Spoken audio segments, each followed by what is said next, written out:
Hello YouTube, this is my first video. My name is Christopher Reed and my video is about perception versus perspective.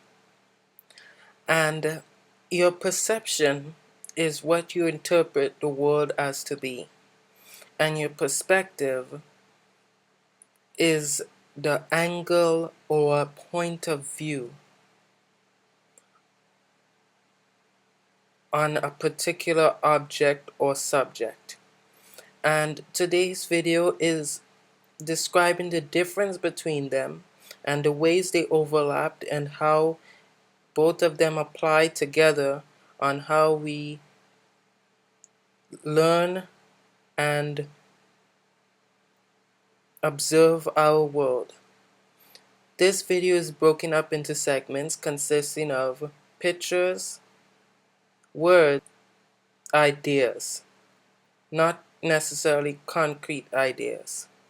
And I'm using different segments of audios and other YouTuber videos to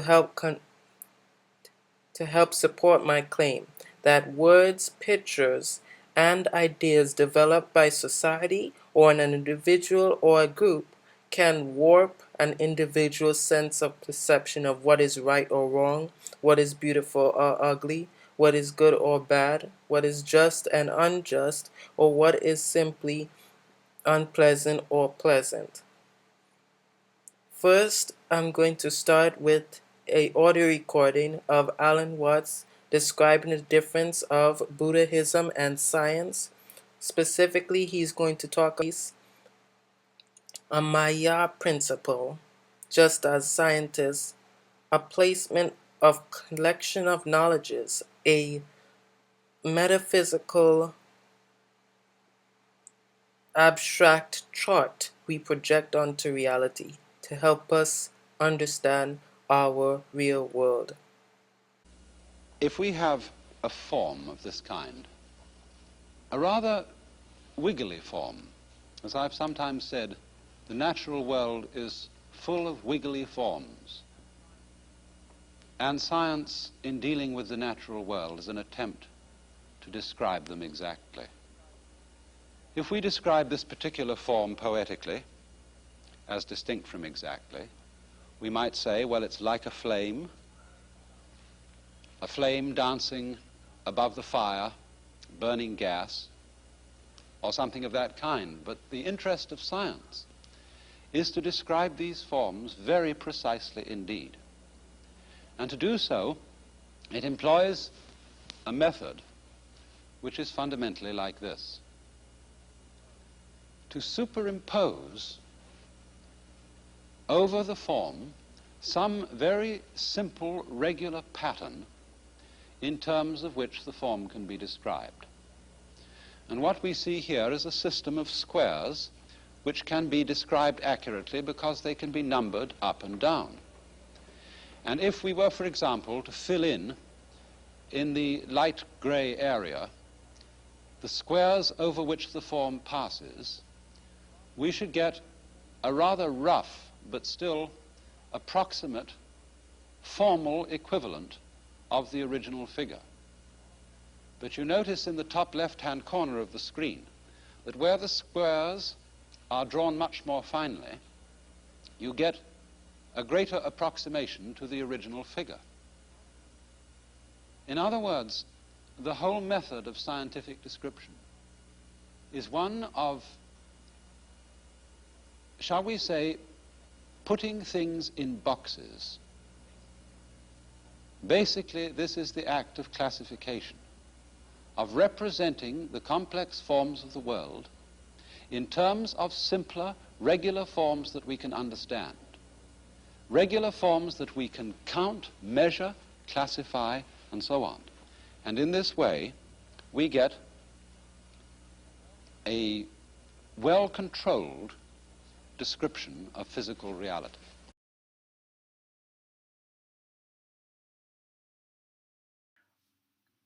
In the audio recording, what Alan Watts means is that in our minds, we develop a mental chart or matrix. And this matrix is composed of things that we are taught in school, by our family, experts, learned from our experiences, or that are deep encoded skills due to our evolutionary biology.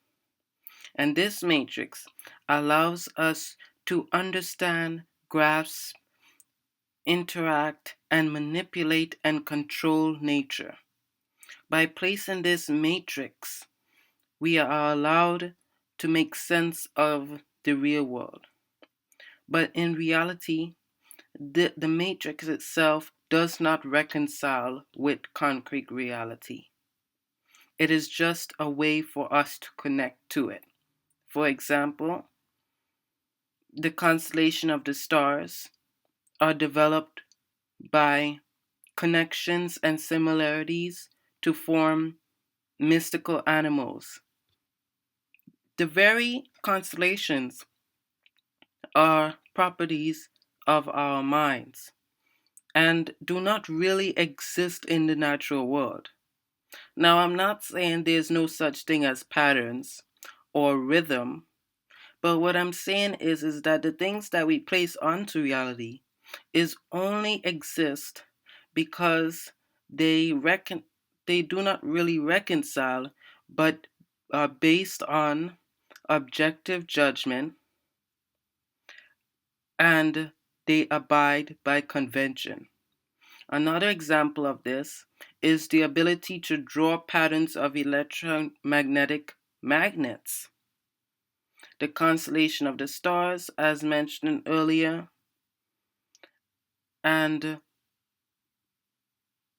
the development of music charts, the periodic table, and the classification of biological animals. In reality, it's just one sweep of life at once, but we make things into charts and boxes. We classify things, we label things, we group things, and we look for patterns. And by doing this, we can make sense of our real world. These are what scientists do. However, we just have to make sure, especially when we get to social science and sociology, that we cannot dwell so much on this classification that we tend to assume or assimilate the classifications themselves as reality. Next, I am going to explain how we use this principle onto pictures and how that can warp our perception when introduced a new perspective. Here is an example of the Starbucks coffee cup dilemma that happened recently by Stephen Colbert, The Late Show.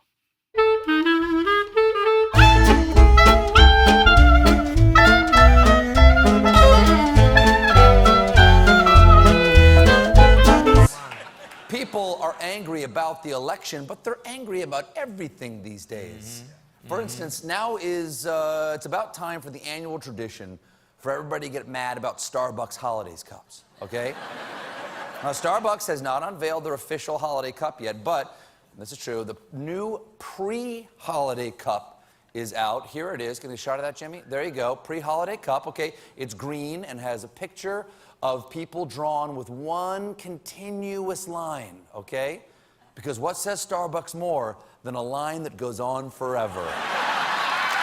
That meant just know your order when you walk up. Just know your order. It's meant to symbolize unity, but people on Twitter have written furious responses to this cup like this one. Starbucks, green cups, war on Christmas, last days. Starbucks, screw you. My coffee should not and does not come with political brainwashing. I dropped at Starbucks like a hot rock.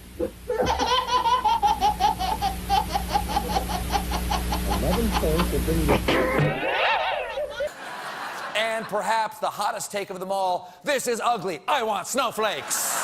Yes, we want snowflakes. We want snowflakes that symbolize this time of peace and love, or I will gouge out your eyes with a cinnamon chip scone.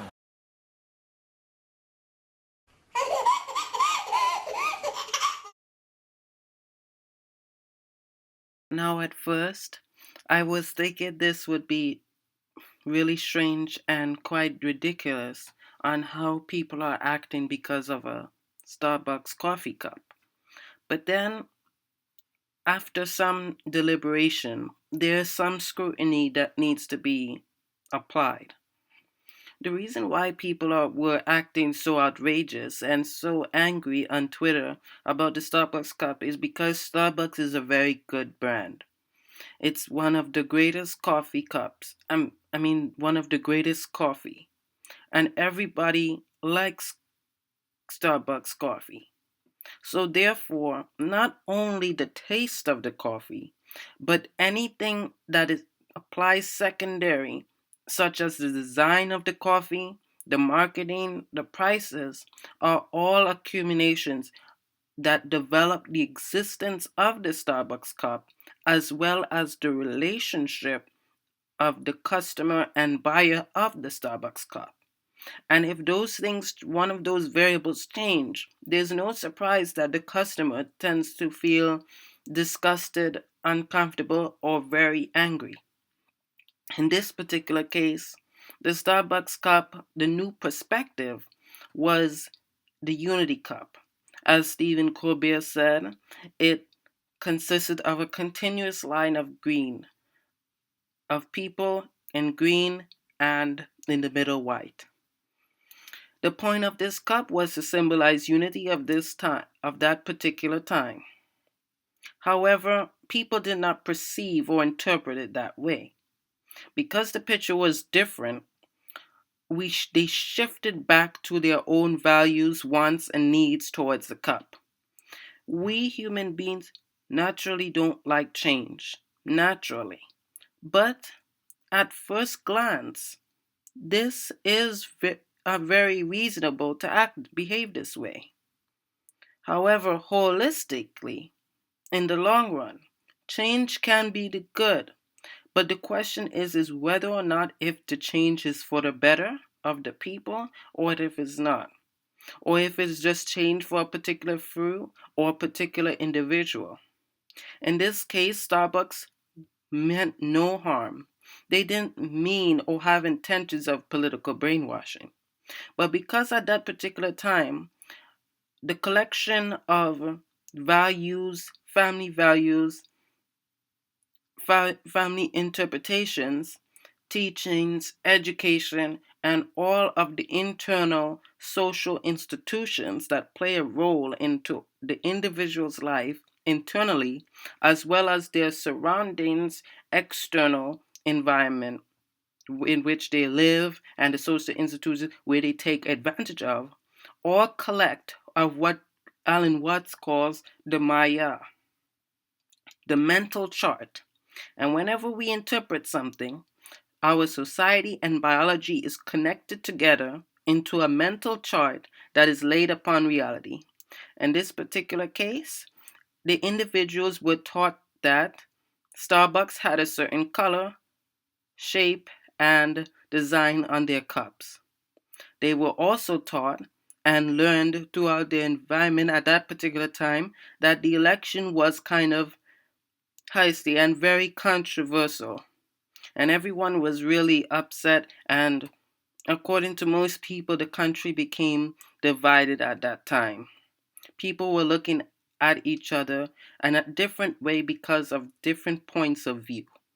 Because of society, which is the external, such as the election, and the internal, such as the Starbucks cup, both of them form a mental chart under the cup, and people quick to make judgments onto the cup. Now, I'm not saying that whether or not the customer's actions should be justified, neither does Starbucks, but we should keep in mind that pictures are snapshots of what we want reality to be or what we think reality is to be. At a point in time, before cameras, people took paintings, and paintings played a role on a representation of what reality is. But because the cameras took the place of the paintings, There was no need or obligation of the artist to create pictures of what reality is. So now the obligation of the artist is to form a picture of what they think reality should be or what reality feels to the artist or to the people. In just the same way, the Starbucks cup is an art, and the picture represents of what Starbucks meant. And the people, their reaction represents of what they interpret. No one is really right and wrong in this battle. It's a matter of perception and perspective. We have to understand that what we interpret is not always what actually is there.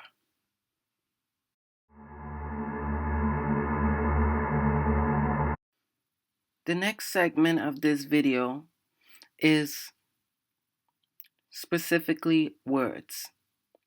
I'm going to talk about how words, by their meaning, the context that is being said, and the messenger can tend to warp an individual's perception of an object, event, or an idea. And to support this claim, I'm just going to provide some evidence from a Vsauce video, Vsauce 1, Michael Stevens, on the signs of awkwardness. I edited this video for the convenience of providing this specific evidence that he explains how words, positive and negative words, tend to warp an individual's perception and even attitude.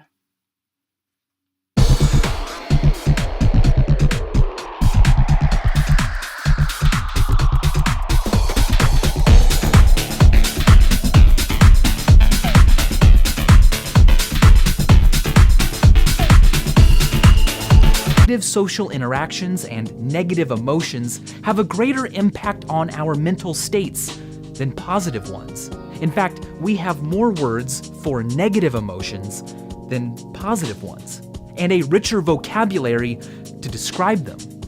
Thus, such memories and thoughts can be tough to just get over. What does the other person think of me? I was so awkward. Are they telling other people?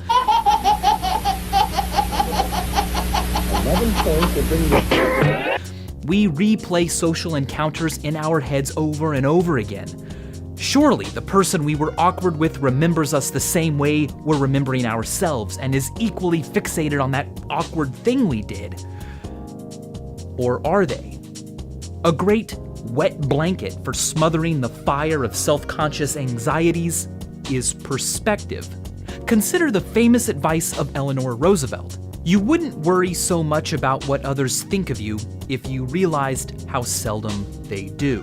Nonetheless, words put handles on things so we can manipulate them, hold them down, offer them to others, feel bigger than the concepts they label.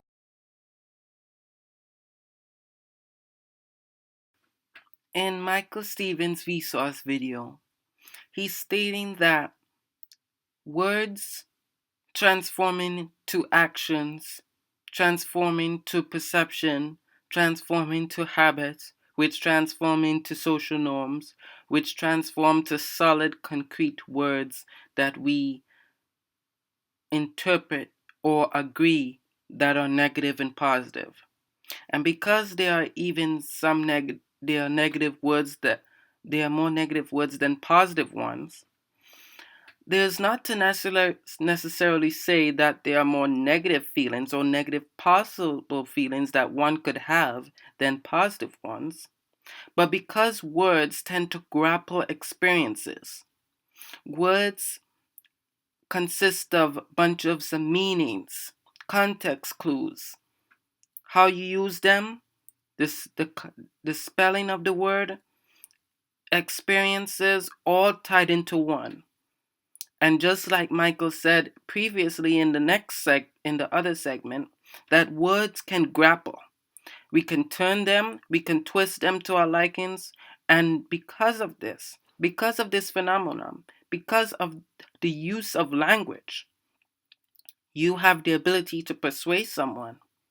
In a marketing system, you try to tackle the logic and reason as well as the feelings that your customer may not did not he or she could have before towards your product. In the arts, Shakespeare used language in a unique way that no one ever thought of, and then developed feelings that the audience never knew they could even have. And because of this, because of it becoming so fancier and likable, they became even common phrases that we use every day.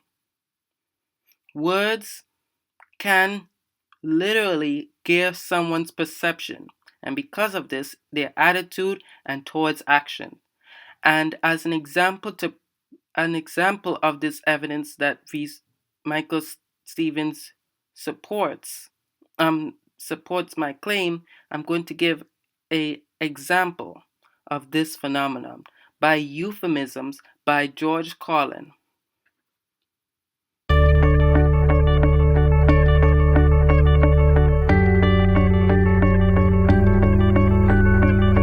Worse with every generation. For some reason, it just keeps getting worse. I'll give you an example of that. There's a condition in combat, most people know about it. It's when a fighting person's nervous system has been stressed to its absolute peak and maximum, can't take any more input. The nervous system has either snapped or is about to snap. In the First World War, that condition was called shell shock. Simple, honest, direct language. 2 syllables. Shell shock. Almost sounds like the guns themselves. That was 70 years ago. Then a whole generation went by, and the Second World War came along, and the very same combat condition was called battle fatigue. 4 syllables now. Takes a little longer to say. Doesn't seem to hurt as much. Fatigue is a nicer word than shock. Shell shock. Battle fatigue. Then we had the war in Korea, 1950. Madison Avenue was riding high by that time, and the very same combat condition was called operational exhaustion. Hey, we're up to 8 syllables now. And the humanity has been squeezed completely out of the phrase. It's totally sterile now. Operational exhaustion. Sounds like something that might happen to your car. 11 points have been. Then, of course, came the war in Vietnam, which has only been over for about 16 or 17 years. And thanks to the lies and deceit surrounding that war, I guess it's no surprise that the very same condition was called post-traumatic stress disorder. Still 8 syllables, but we've added a hyphen. And the pain is completely buried under jargon. Post-traumatic stress disorder. I'll bet you if we'd have still been calling it shell shock, some of those Vietnam veterans might have gotten the attention they needed at the time. I'll bet you that. This example, the word themselves are handled and controlled by society. And when society controls words or gears them in a particular direction, morphs them, changes the spelling, uses in a different context, or basically just alters them in any way, it can gear the perception of the people that are the members are in the society. Because at that time they changed the language every generation passed by, different generations grew up through socialization to have different perception and feelings towards the word shell shock. And because of this perception and feelings, it can also gear their actions toward it, their habits, and later develop their character. And then furthermore, develop the destiny of the nation towards the idea or event of shell shock. And just like George Carlin said, if it was spelled shell shock, maybe the veterans would have the sufficient care they needed. Now, I'm not saying that there's something wrong with euphemisms in this particular case. And also, I'm not saying that the way you use a particular word or how you use it can always govern an entire nation. What I'm saying is how you use words and what you're trying to convey based on the audience that you're trying to tell definitely can gear their perception. And it's not really a matter that euphemisms is wrong. It's just a matter on the purpose of why you're using the euphemism within the constraints of your constitution. Just like how you use words, or if you do anything by purpose, it should abide to your constitution. And depending on who or what you're trying to convey, it would reveal what are your true intentions. Now, next, because I provided an evidence and an example, I'm going to provide a real recent situation that Neil deGrasse Tyson faced by the word atheist. He refuses that label because all the associated feelings towards the label, as well as the intrinsic meaning in itself. By using that label, people tend to gear a perception or view of him, which later on may, because of that view, harm his reputation. Because by how the audience views him, or by particular parts of the audience that views him, based on their internal feelings as well as their external environmental experiences, it can also harm his reputation as well as misconvey or misinterpret his true intentions of him teaching the public. Here's a clip that I edited on the Sam Harris podcast when he was interviewing Neil deGrasse Tyson concerning the word atheist and the word God be with you, which later turned into goodbye.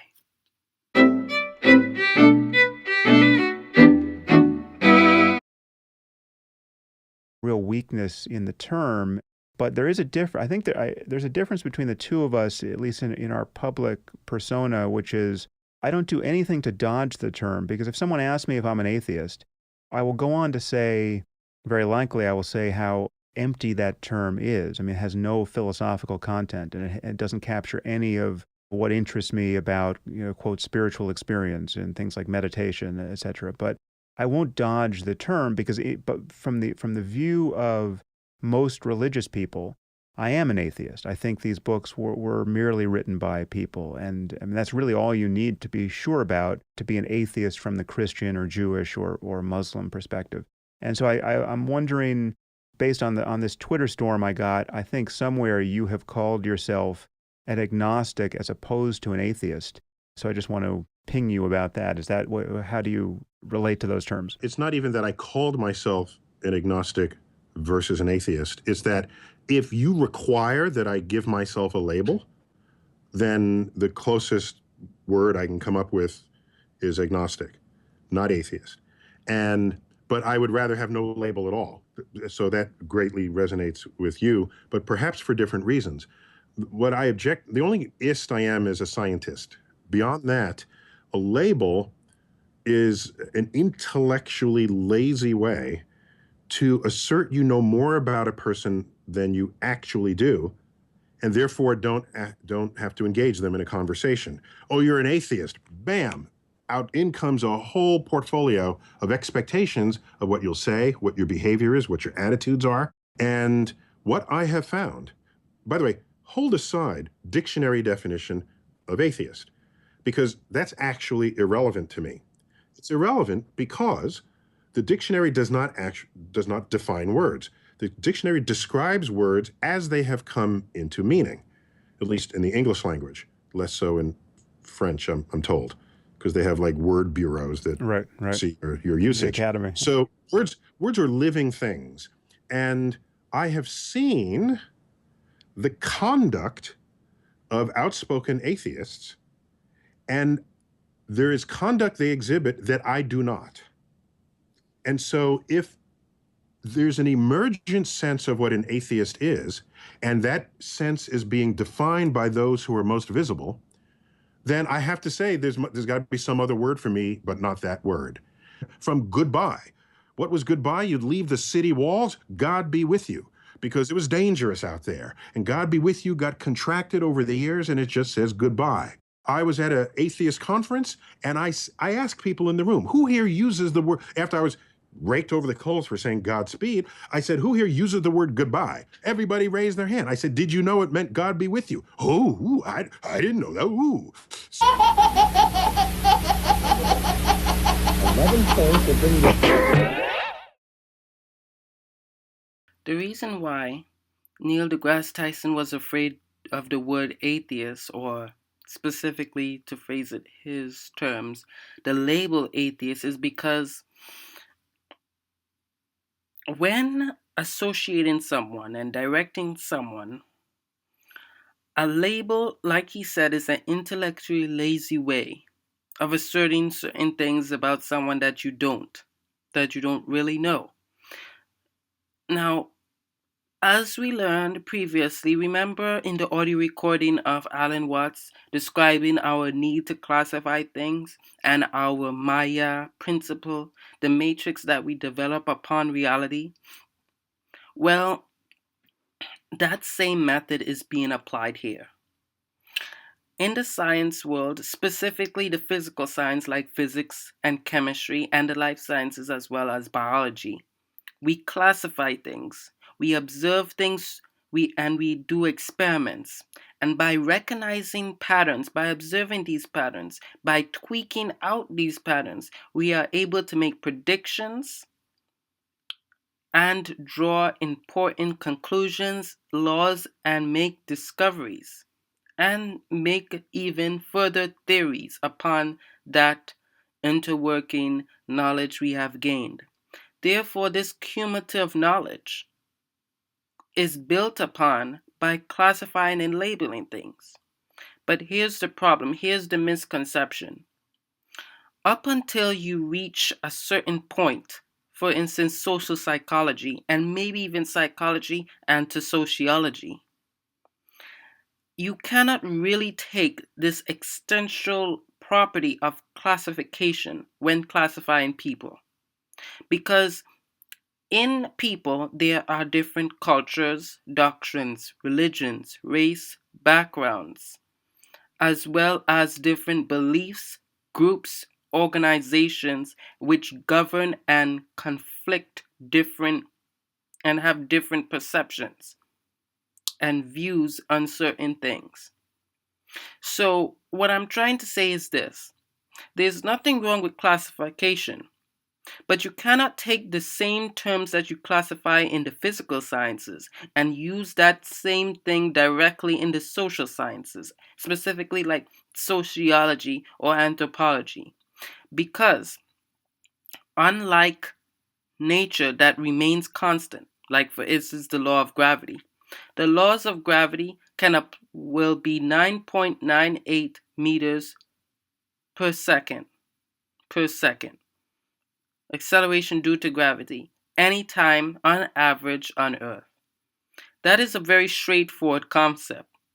But, for instance, psychology, to be able to map out someone's personality, their future actions, their beliefs, and to understand how they develop their own beliefs and what have you, it is very difficult because not everyone is influenced and have the same experiences. It is very difficult to map up someone's personality by charts or strict classification. So in Neil deGrasse Tyson's case, what he's trying to say, he's not necessarily afraid of being an atheist, but he's afraid of the labeling because all the perception and feelings towards that word which can be guided towards him, and which is why people were reacting to him, to the word goodbye and God be with you, all surprised, as well as the term atheist, is because by that word they already preconceived and made predictions about his actions, character, and maybe can also affect his reputation as a person and also as a public figure of science to the public.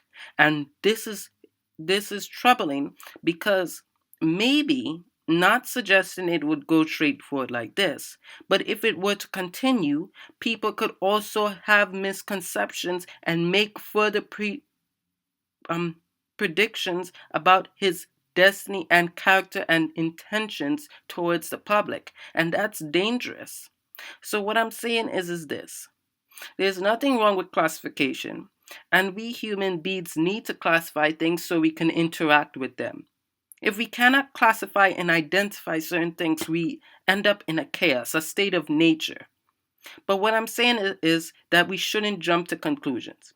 And specifically people, it is not straightforward to classify people in certain boxes. Because everyone has different experiences and different beliefs and different perceptions towards certain things. Different interpretations towards certain things specifically.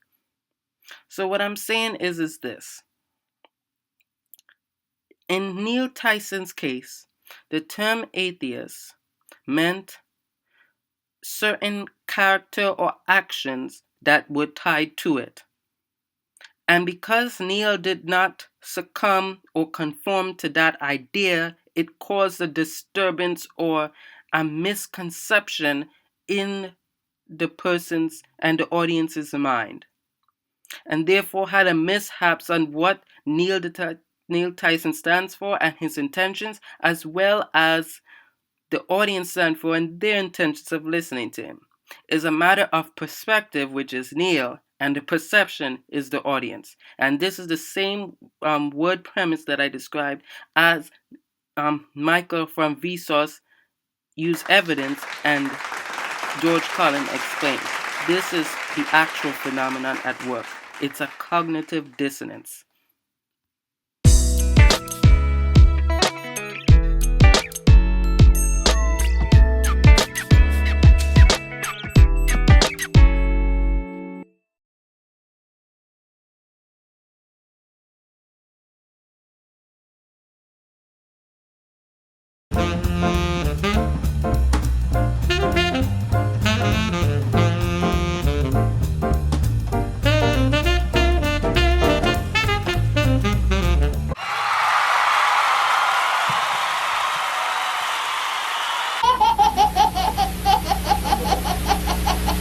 Points will bring you